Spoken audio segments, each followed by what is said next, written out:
Yuk, saya minta yang di lantai tasnya agak dimasukin dikit.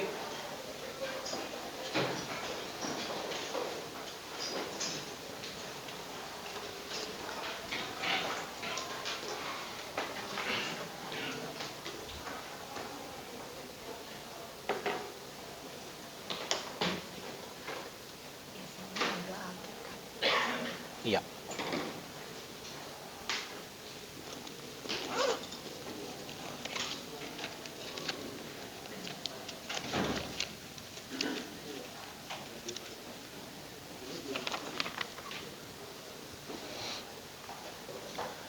Sebelum kita mulai, kita berdoa dulu. Mari kita berdoa.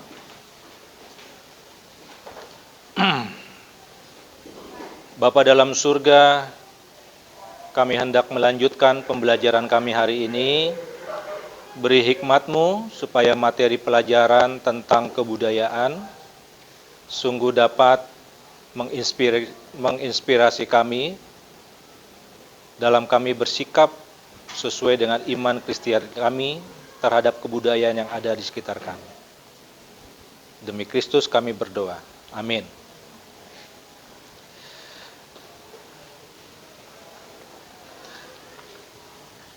Sebelumnya saya absen dulu ya. Beatrice, Benedict, Catherine, Selin, Krishna, Dandi, Devin, Dave, Devon, Davina, Edward, Elizabeth, Griselda, Gwen, Helena, Ian, Jason, Jessica, Joseph, Jovan, Julius, Melissa, Natania, Patricia, Ronaldo, Sharon, Selencia, Serina, Tatiana, Tessa, Lonika. Tesalonika mana? Ya. Kok jadi cewek, makanya saya bingung. Wilbert, Wilson, Yesi. Hadir semua, sehat semua, puji Tuhan. Hari ini kita masuk di materi tentang kebudayaan. Berapa waktu yang lalu saya sudah menugaskan kamu untuk kamu memilih satu kebudayaan yang harus kamu kritisi. Ya, itu terjadi di minggu yang lalu. Dan beberapa tugas mind map-nya juga sudah masuk dan sudah ditampilkan.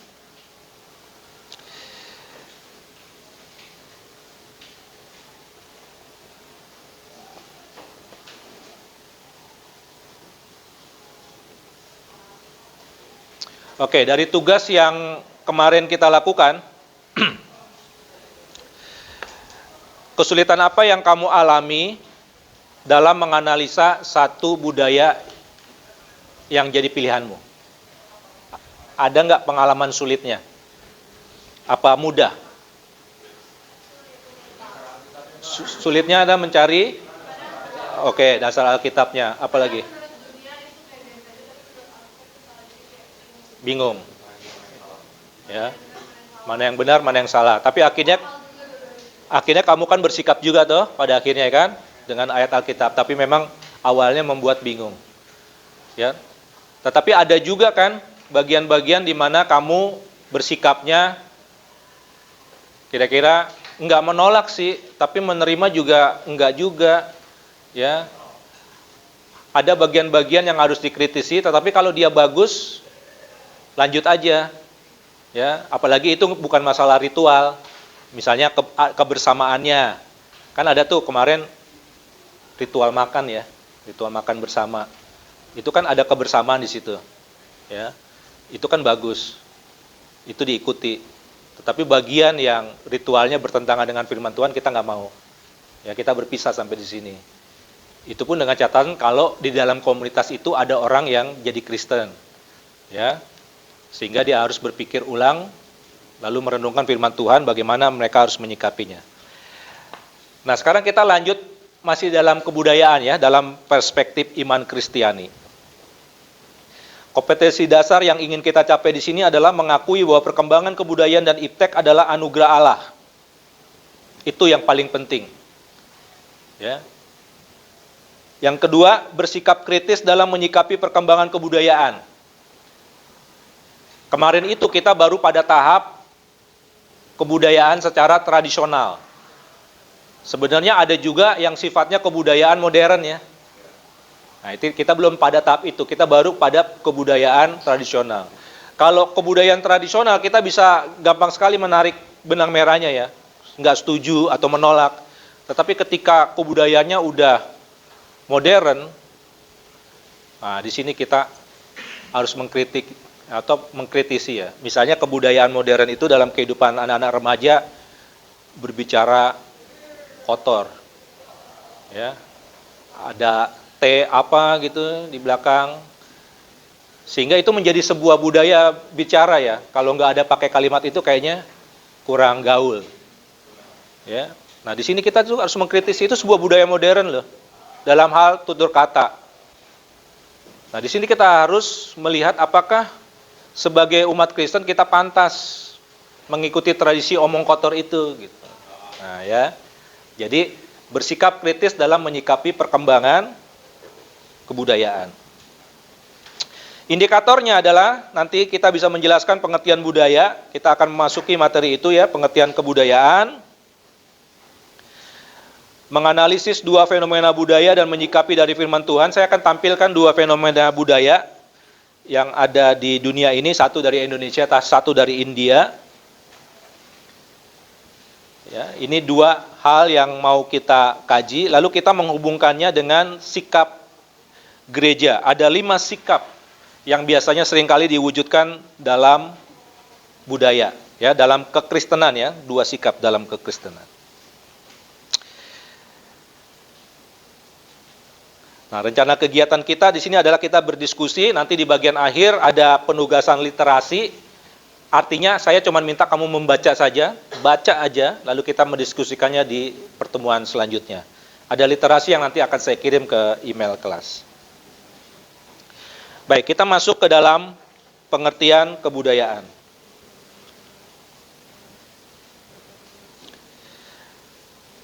Secara kata budaya berasal dari bahasa Sanskerta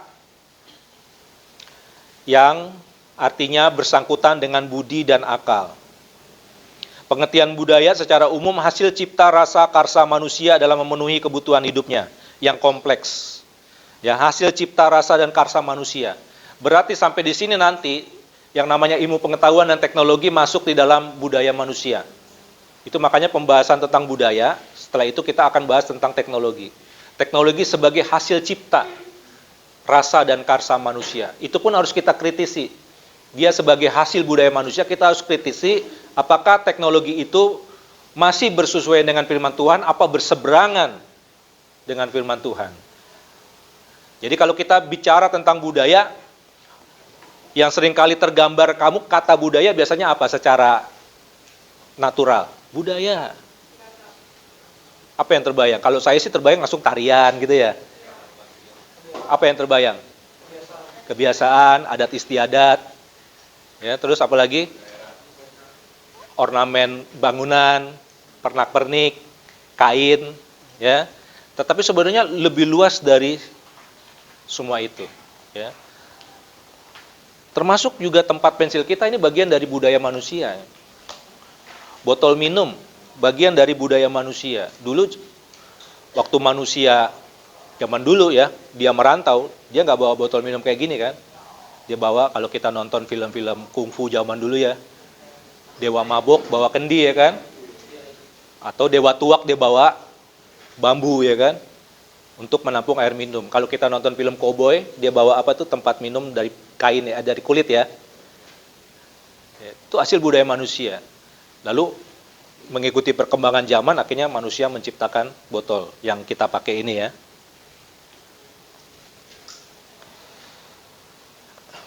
Ada banyak orang, khususnya para sosiolog, Sosiolog adalah orang yang berkecimpung dalam dunia budaya, mencoba mendefinisikan tentang kebudayaan. Misalnya, ini orang Indonesia,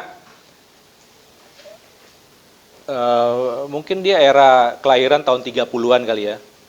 Namanya Pak Kunchara Ningrat, udah almarhum. Dia berkata, keseluruhan manusia dari kelakuan dan hasil yang harus didapatkannya itu dengan belajar. Dan semua itu tersusun dalam kehidupan masyarakat. Ya, dia bicara tentang perilaku, itu budaya. Dia bicara tentang hasil, ya, termasuk kelakuan. Itu sebuah budaya juga. Kan ada satu bangsa kalau ketemu cium pipi ya.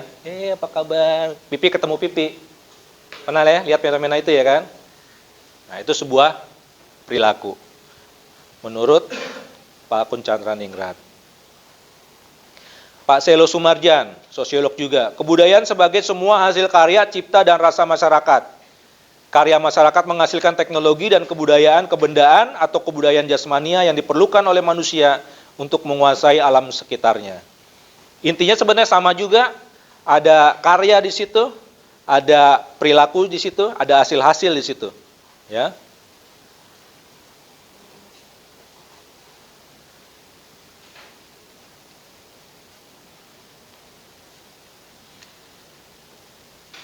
Lalu di tahun 1843, para ahli antropologi memberikan arti kebudayaan sebagai cara mengolah tanah, usaha, bercocok tanam, sebagaimana tercermin dalam istilah agrikultur dan lain sebagainya. Ya, ini tentu di era seperti itu. Sekarang aja di Jepang, nanti ada hubungannya dengan pembelajaran teknologi ya. Di Jepang, anak muda tidak lagi segan untuk menjadi petani. Beda dengan di Indonesia. Karena menjadi petani di sana, kalau dalam benak kita ya, jadi petani berarti kotor, berlumpur.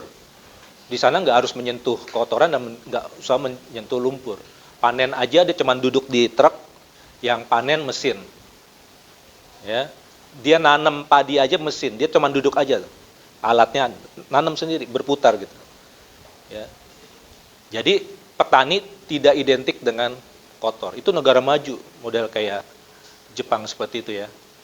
Jadi kebudayaan sebagai cara mengolah alam, usaha, bercocok tanam, sebagainya tercermin dalam istilah agriculture dan horticulture. Itu makanya disebut istilah culture, pemeliharaan, pengolahan, tanda pertanian. Lalu ada antropolog dari luar negeri juga, namanya E.B. Teller. Dia berkata sebuah kompleks yang mencakup pengetahuan, ya ada pengetahuan di situ, ada kepercayaan, ada kesenian, moral, hukum, adat istiadat, dan lain kemampuan-kemampuan serta kebiasaan. Nah ini dia lebih luas lagi. Ya, jadi kalau ngelihat dari E.B. Teller berarti seluruh kehidupan manusia isinya adalah budaya. Ada seorang lagi yang bernama Verkil, dia berkata kebudayaan adalah pengerjaan kemungkinan-kemungkinan dalam alam ciptaan oleh manusia. Jadi manusia selalu tidak puas dengan hasil yang ada, dia selalu mencari kemungkinan yang lebih baik untuk melakukan satu pekerjaan. Ya, apalagi yang dia pikirin terus sampai menghasilkan sebuah produk kebudayaan yang kita sebut sekarang namanya teknologi. Nah, kalau dari sisi firman Tuhan, kebudayaan adalah sebuah mandat. Apa itu mandat? Apa sih mandat? Presiden mandataris MPR, artinya Presiden diberikan kewenangan oleh MPR. Kita mandataris Allah dalam mengelola bumi ini. Artinya apa? Tuhan memberikan tanggung jawab, kuasa kepada manusia untuk mengelola bumi. Dan dalam kisah Alkitab, hanya manusia yang diberikan kewenangan seperti itu. Kita bersyukur. Enggak diberikan kepada para monyet untuk mengelola dunia ini. Kalau diberikan kepada para monyet, kamu dan saya berarti ada di Ragunan, dalam kurungan, dan monyet sedang datang, ya kan, untuk ngelihat kita. Itu apa ya namanya? Kata anak monyet kepada bapak monyet, itu namanya manusia. Ya, kalau kamu nonton film Planet Apes gitu ya kan, di mana semua monyet, maka manusia menjadi sesuatu yang unik buat mereka, malah hewannya monyet gitu ya kan. Nah, Allah sendiri yang memberikan tugas kebudayaan kepada manusia. Coba kita buka Kejadian 1 ayat 26 sampai 27. Kita buka Alkitab kita.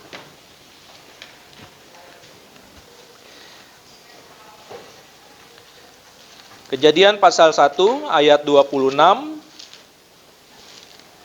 sampai 27. Siapa yang mau baca? Ada ya, sukarelawan? Ya, silakan. Berfirmanlah Allah, baiklah kita menjadikan manusia menurut gambar dan rupa kita, supaya mereka berkuasa atas ikan-ikan di laut dan burung-burung di udara, dan atas ternak dan atas seluruh bumi dan atas segala binatang melata yang merayap di bumi. Maka Allah menciptakan manusia itu menurut gambarnya. Menurut gambar Allah diciptakannya dia, laki-laki dan perempuan diciptakannya mereka. Ya, jadi manusia diciptakan untuk berkuasa atas ikan-ikan di laut, di air, dan burung-burung di udara, dan atas ternak dan atas seluruh bumi. Ya, itu mandat Tuhan menciptakan manusia. Nah, di sini kita melihat ada mandat kebudayaannya, yaitu di ayat 28. Allah memberkati mereka, lalu Allah berfirman kepada mereka, beranak cuculah dan bertambah banyak, penuhi bumi dan taklukkanlah itu, berkuasalah atas ikan di laut dan burung-burung di udara dan atas segala binatang yang merayap di bumi. Ya, penuhi dan taklukkan itu. Kalau kita merenungkan ayat ini ya,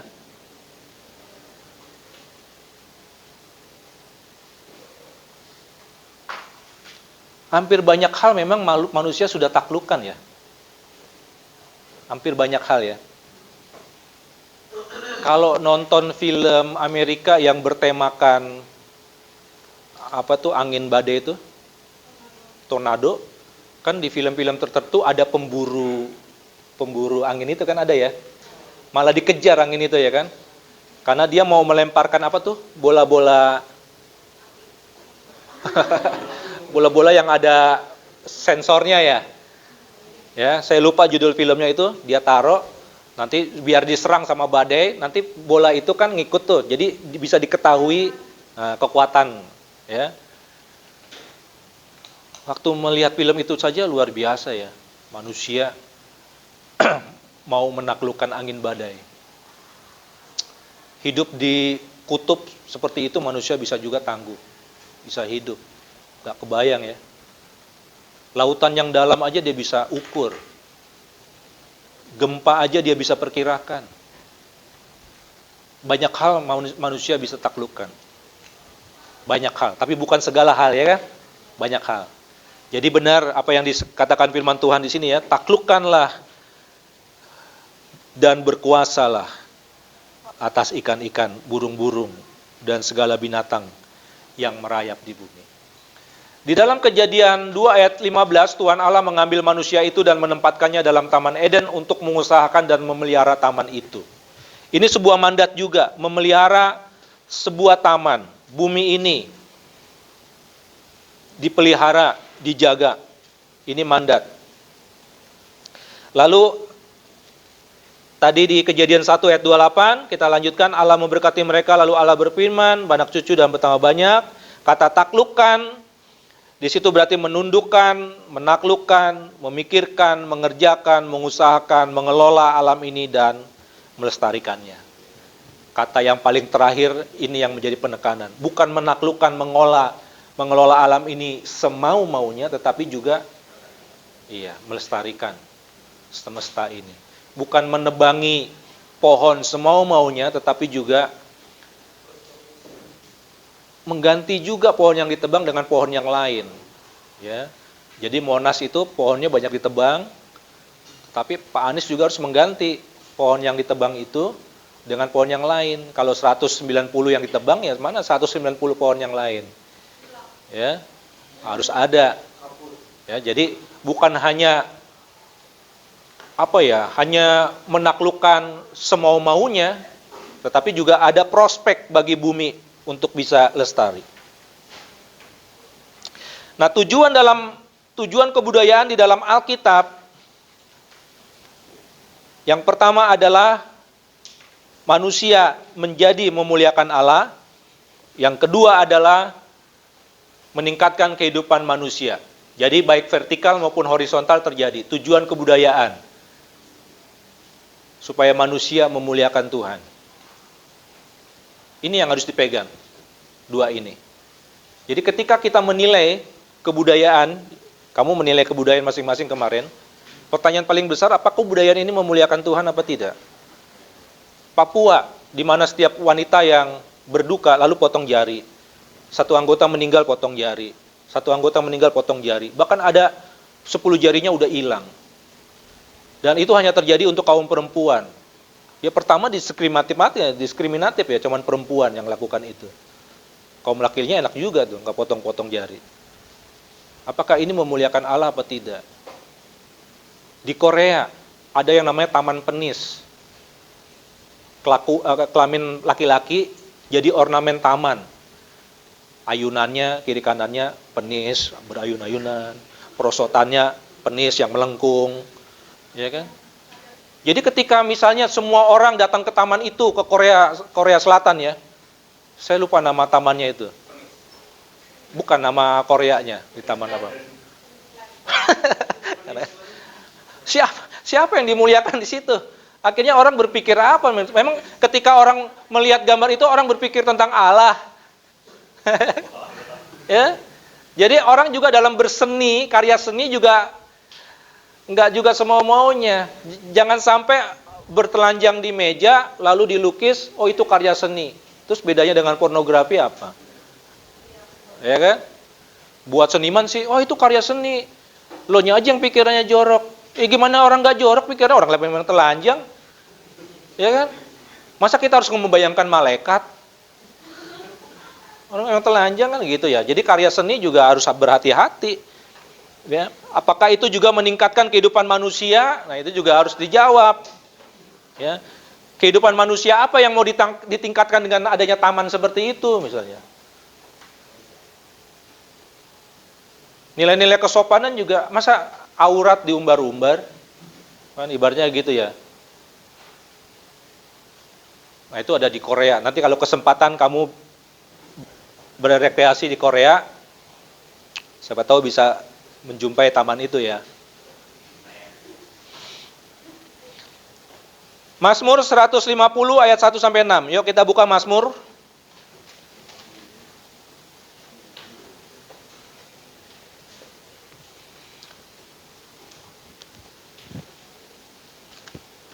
Mazmur 150 ayat 1 sampai 6.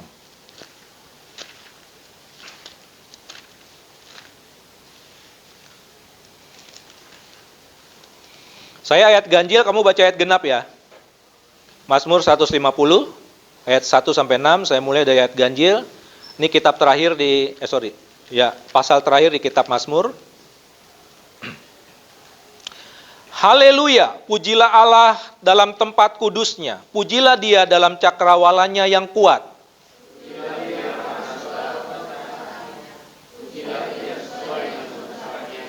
Pujilah Dia dengan tiupan sangkakala. Pujilah Dia dengan gambus dan kecapi.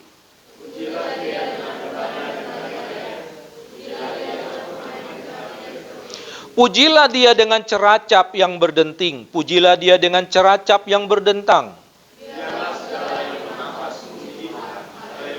Iya. Jadi disebutkan di situ alat-alat musik, yaitu apa? Tiupan sangkakala, kecapi, rebana, bahkan tari-tarian, ceracap, semua dipakai untuk memuji Tuhan. Bahkan tarian-tarian juga harus ada tarian-tarian yang memuji Tuhan. Jadi sampai di sini yang namanya striptis, memuji Tuhan tidak. Siapa yang dipuji di situ? Dewa Steve. Oh, seni. Seni menggoda orang jatuh dalam dosa. Ada seninya juga. Siapa yang dipuji di situ? Motif-motifnya semua juga adalah apa? Seksualitas. Pada akhirnya dia melakukan itu mau cari duit, ya kan? Uang. Ya, jadi semua karya seni juga harus mengarahnya ke memuji dan muliakan Tuhan. Ada kita tutup dulu bagian yang ini. Saya ingin menuju ke sebuah literasi. Kita cermati literasi ini.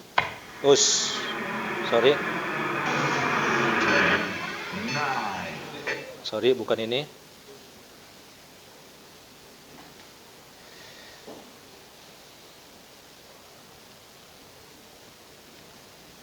Suatu ketika ada sebuah kapal yang tenggelam di Danau Toba.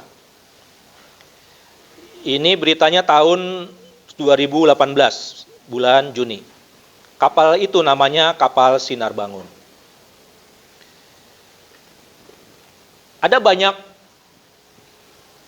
banyak orang yang mencari, nggak muncul ya.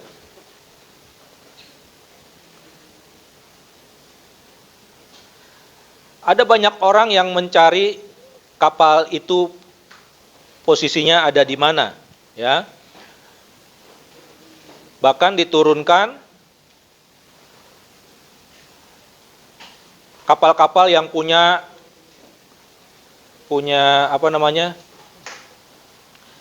pemancar untuk mencari kapal itu. Ini saya tutup dulu sebentar.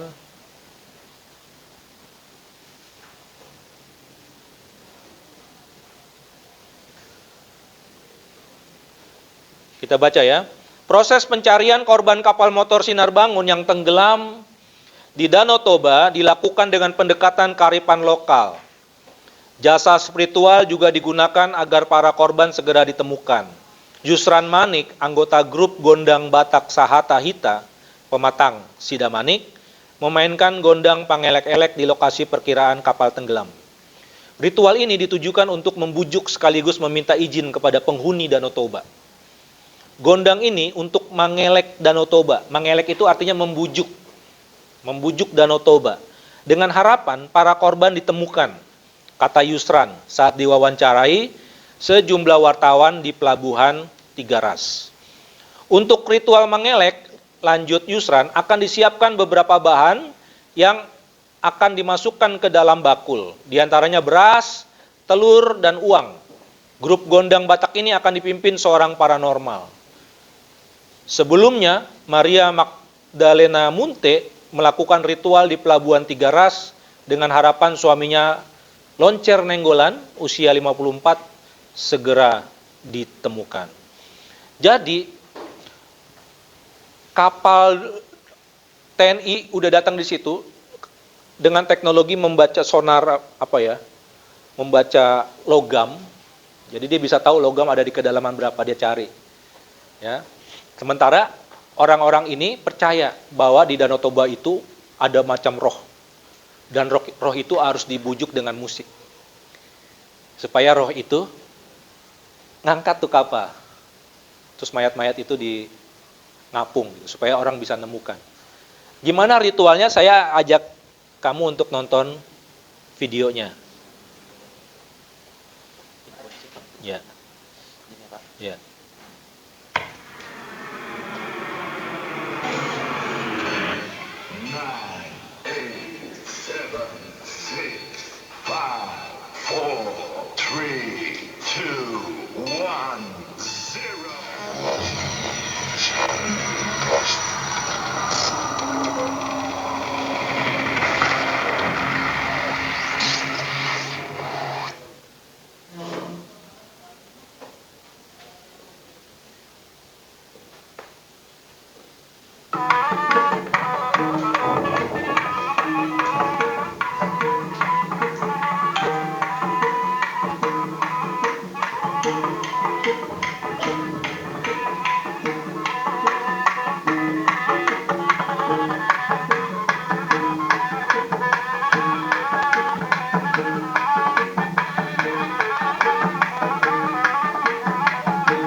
Jadi inilah ceritanya paranormalnya ya. Kalau bahasa umum yang kita tahu dukun. Nah, dia melakukan ritual-ritual diiringi musik untuk mencari kapal yang hilang.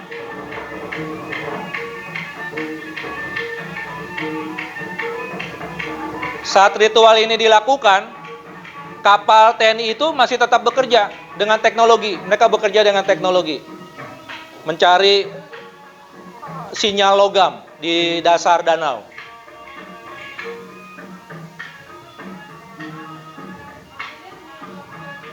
Ntar dulu, tunggu filmnya selesai dulu ya. Di Danau Toba, kekristenan itu mayoritas. Bahkan waktu saya ke Danau Toba, hampir saya nggak jumpai ada masjid di sana. Ya, jadi katakanlah 100% Kristen.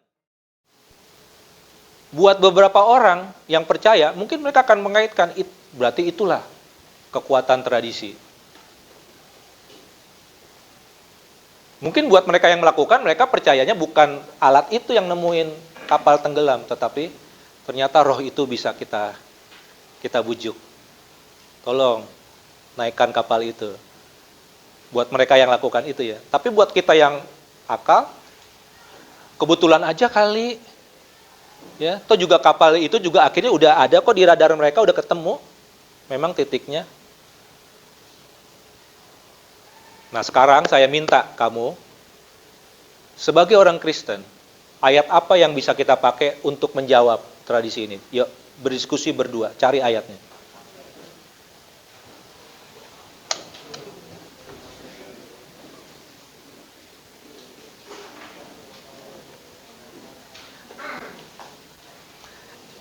Ayat apa yang bisa kita pakai untuk menjawab ritual gondang Batak ini?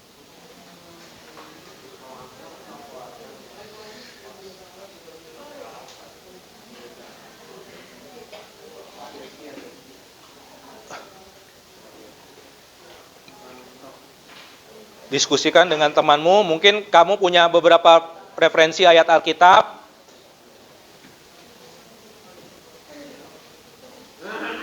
Atau mungkin ayat yang menjadi referensimu di budaya yang kamu buat, cocok juga untuk menilai bagian yang ini. Bisa disampaikan.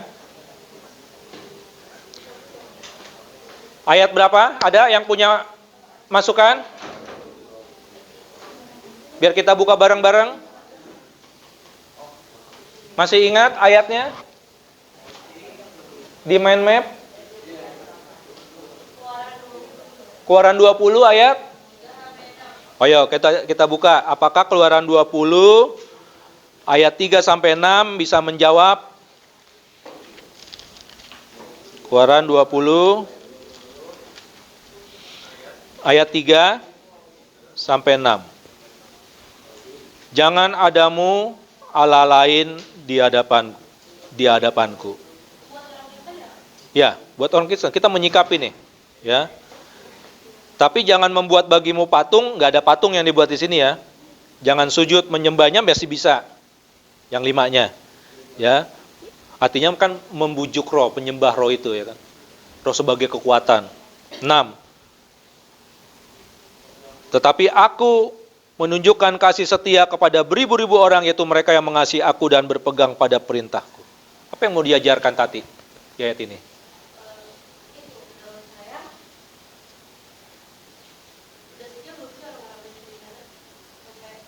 Ya kalau dia Kristen berarti nggak setia dong, ya kan? Ya.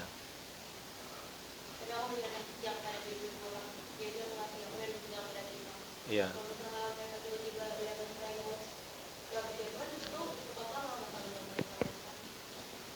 Kalau mereka enggak,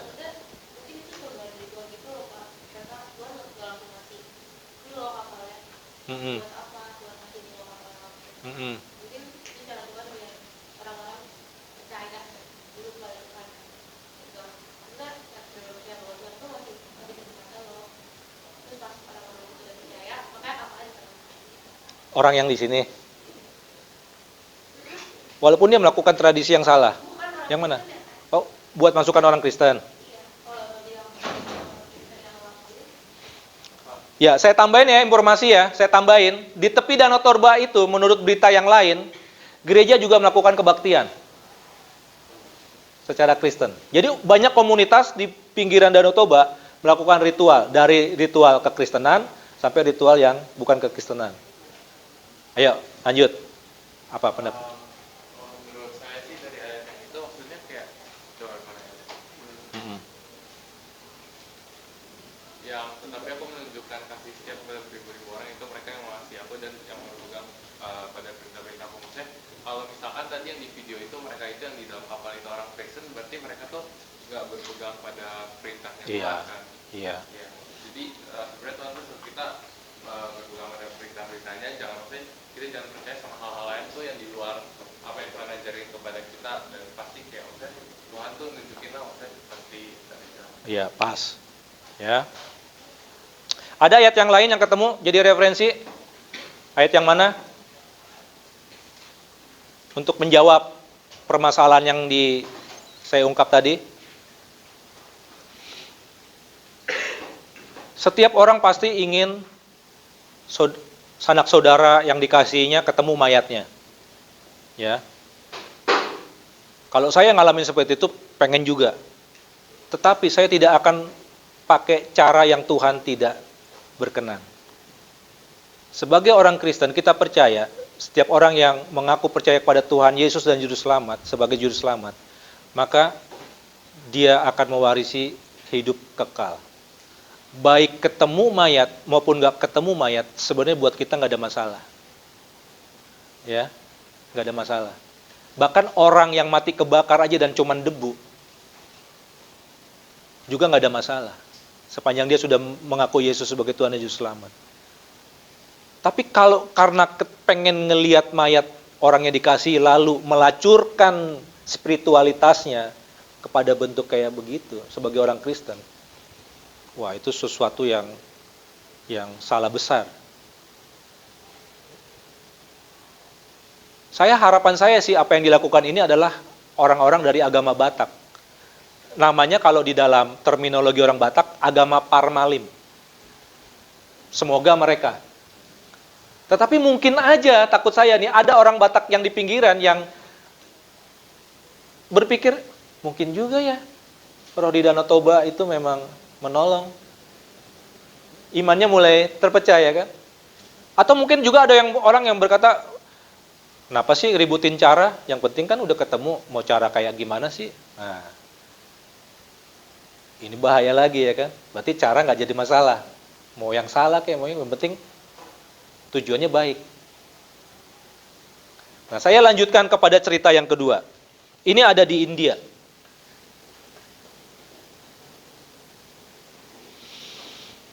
Tradisi sati ala India kuno, di mana istri harus mati ketika suami meninggal dunia.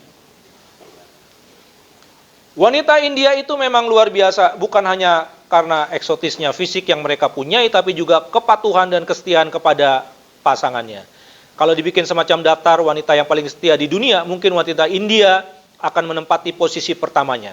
Mereka memang begitu menghormati suaminya, bahkan kadang hampir menyamakan kedudukan pasangannya dengan dewa.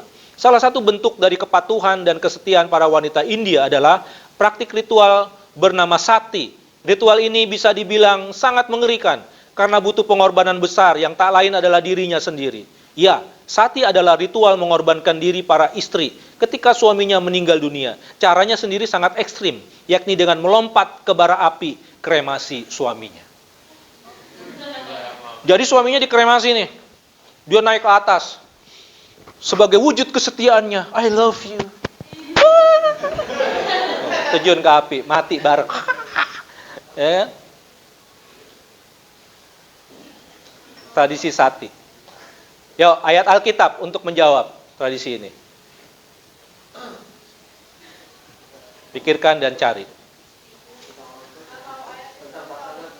Apa kira-kira isinya tentang iya, tubuhmu bait Allah bisa. 1 Korintus 3 antara ayat 16 atau belasan, sobat. Cari deh, 1 Korintus 3. Tubuhmu adalah bait Allah bisa. Benar nggak?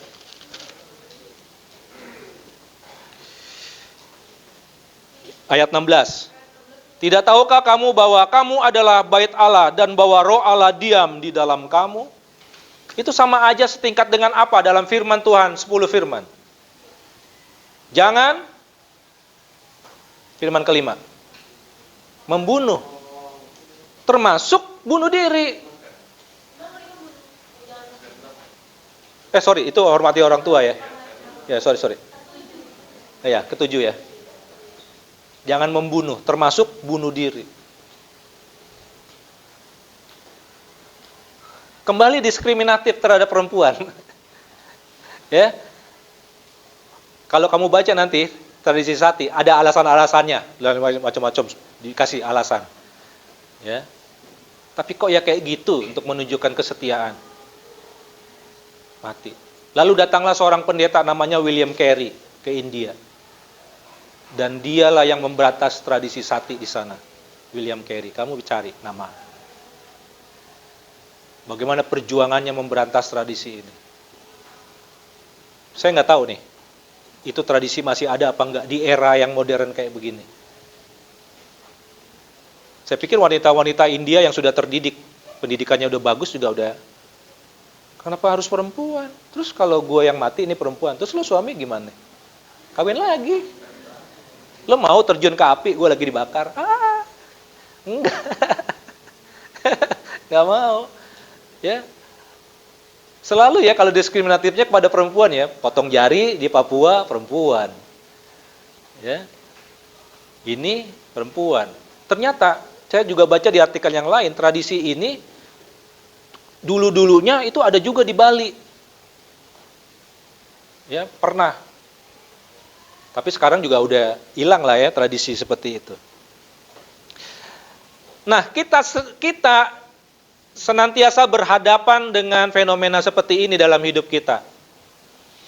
Dan kita harus menentukan sikap kita. Bagaimana kita menentukan sikap kita terhadap semua fenomena budaya ini.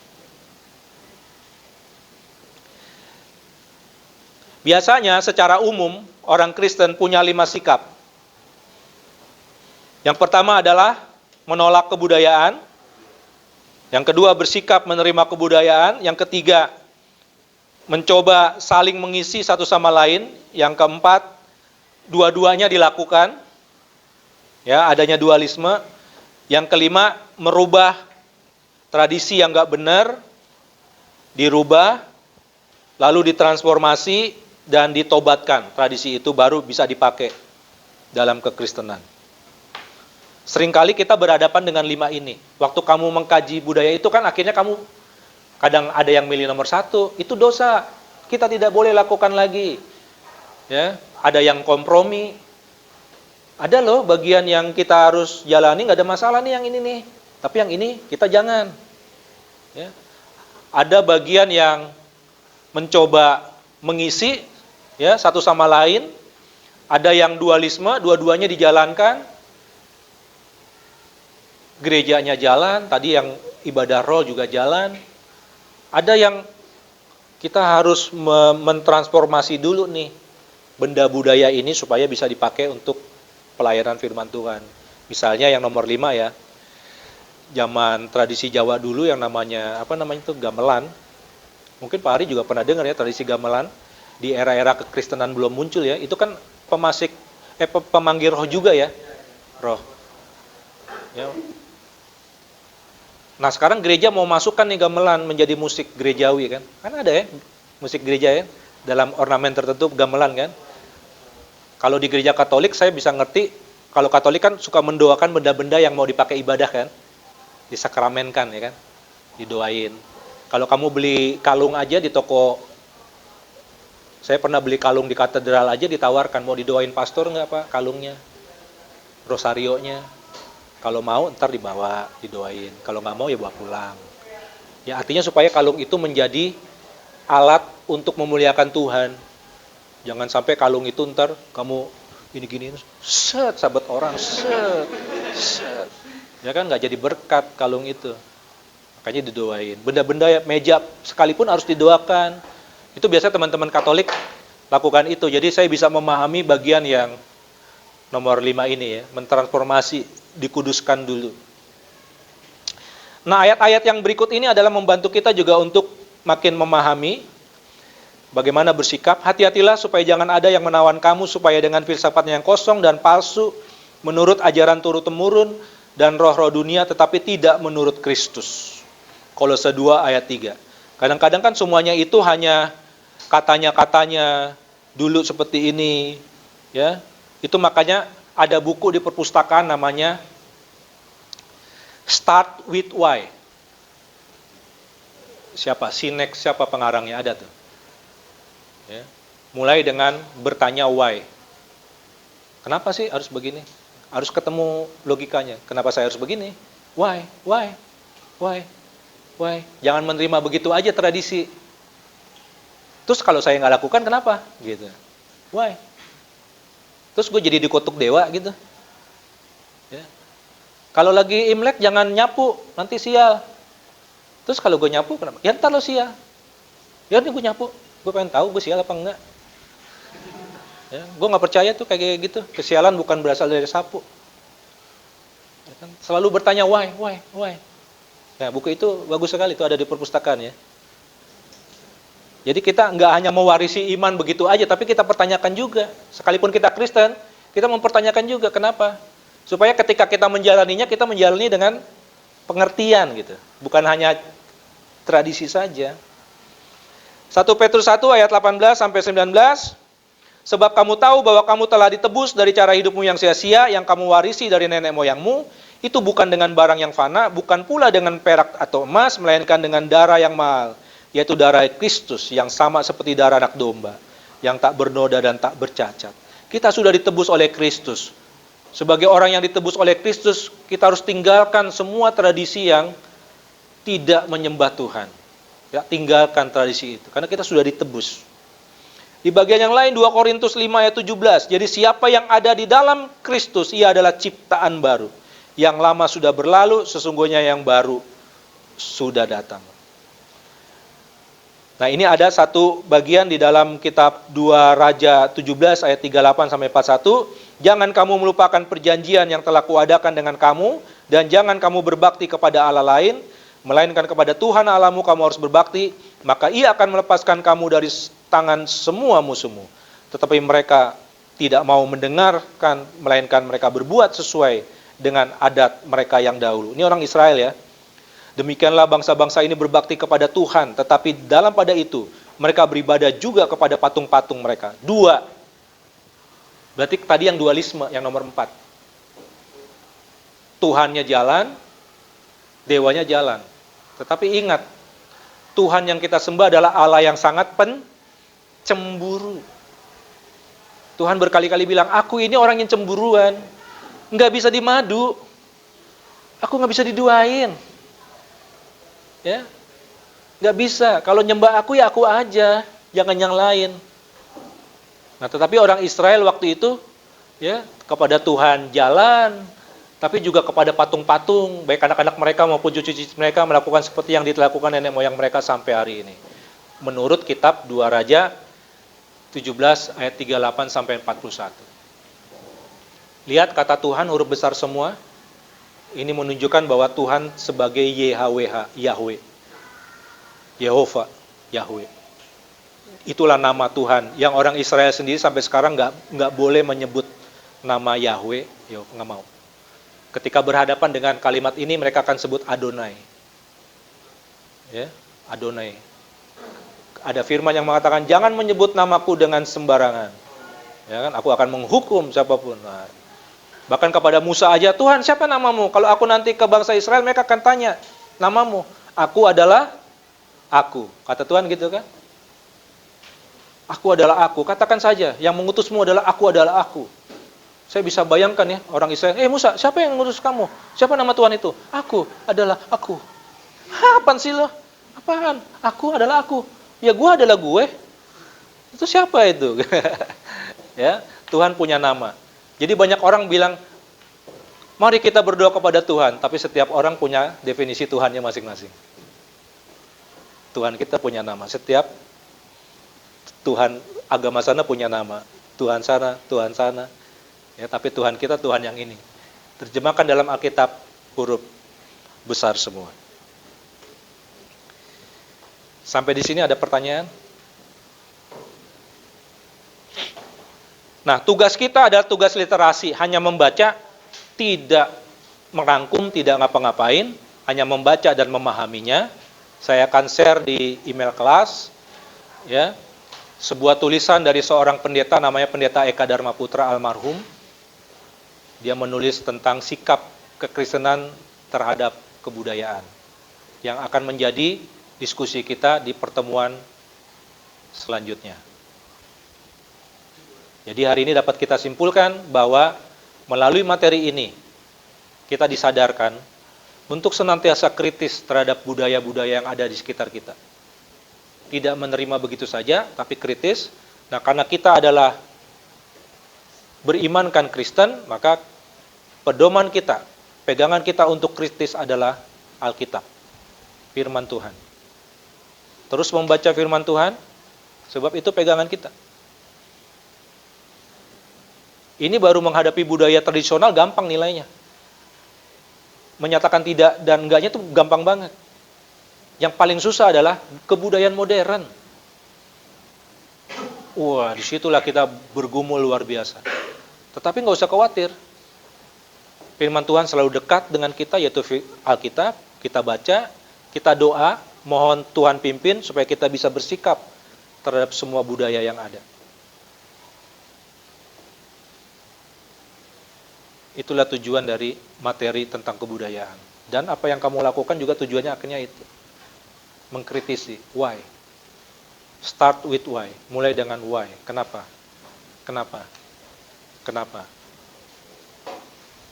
Oke, sampai sini? Nggak ada hal yang ingin ditanya ya? Terima kasih atas perhatiannya. Silakan, siapkan.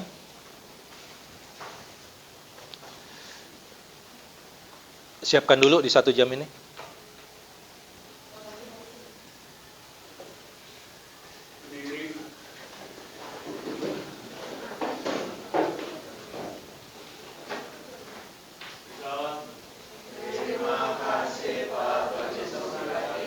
Oke, terima kasih.